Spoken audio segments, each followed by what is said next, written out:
So here we're asked to graph this equation in polar coordinates. So as we would to graph any equation, if we don't know anything about it to begin with, we would just create a table of values. And since we are working with 3 times sine of 2 theta, I'm going to pick values of theta that we know the sign for without having to use a calculator.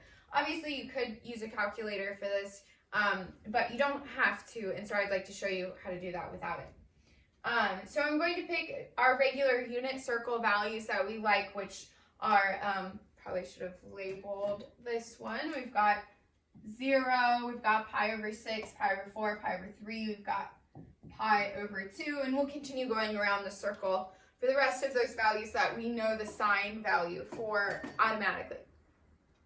So let's begin by plugging things in. So we'll begin at 0. So at 0, we have 3 times the sine of 2 times 0. Sine of 0 is 0, times 3 is still 0. At pi over 6, we have 3 times sine of 2 times pi over 6. And so that would be the sine of pi over 3, which is 1/2, times 3 gives us 3/2. At pi over 4, we have 3 times the sine of 2 times pi over 4. So 2 times pi over 4 is pi over 2. The sine of pi over 2 is 1. And so we have 3. And then we'll do pi over 3. We've got 3 sine of 2 times pi over 3. So the sine of 2 pi over 3, which is still 1/2, times 3 is 3/2. And then pi over 2 is 3 times the sine of 2 times pi over 2, which is just the sine of pi, which is 0. So 3 times 0 is 0. And we'll continue doing this with further angles. So now that we found that, we're going to continue going around the unit circle with our theta angles. And so this angle here should be 2 pi over 3. And so we have 3 times the sine of 2 times 2 pi over 3. And that's 4 pi over 3. The sine of 4 pi over 3 is negative 1/2. So we have negative 3/2. And at this point, you'll probably start to see that we have a pattern in that this equation is repeating, but it will oscillate between negative and positive values. And so if we look over here, we've got 3 pi over 4 is our next angle. So we have 3 times the sine of 2 times 3 pi over 4, which is going to be 3 pi over 2, which sine of 3 pi over 2 is negative 1/2. Or sorry, is negative 1. So we should have negative 3. And if we continue doing this, we'll get more and more values. So next we have 5 pi over 6.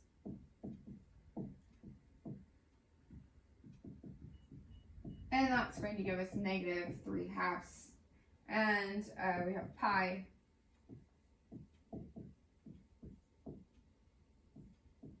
which is going to give us 0. And so now we have enough to kind of start plotting our graph and see what it looks like. So at an angle of 0, I have 0, so we begin here at the origin. At an angle of pi over 6, my radius value is 3 over 2, so that's going to be like 1.5, so it's going to be about here. At an angle of pi over 4, we're at 3. An angle of pi over 3, we're back at 1/2. And we can kind of guess what this shape should create. It's going to be a smooth curve that goes through all of these points, and so it will look sort of like that. And we want to draw direction arrows for which direction this curve is going, because if we just look at this curve on a graph, we don't know if we started here and went this way, or started here and went that way, or started here and went like that. So in order to indicate that, we want to draw arrows so that we know that we started here at the origin and we're going this way. And then next, at pi over 2, we're back at 0. And then we're at -3/2 here. And -3 and -3/2 again. And so you can see we have the same shape over here. And again, we'll want to draw arrows to indicate that we're going this direction. So we know that we start at the origin here, we go around this way, and then go around this way. And you could guess that the same thing is going to happen in each quadrant. And so I'll just continue to draw this. And we get this one.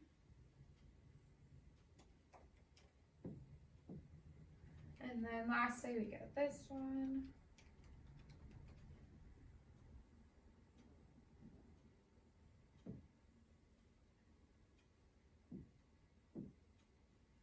And now it looks a little uneven because I haven't drawn it, but it should be perfectly symmetrical if we had perfect graphing abilities.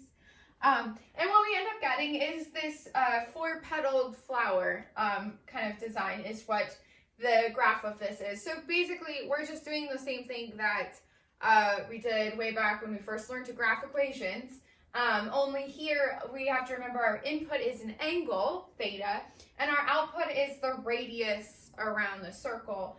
And so by doing that, if we plot enough points, we can see this is the general idea of the graph of this equation.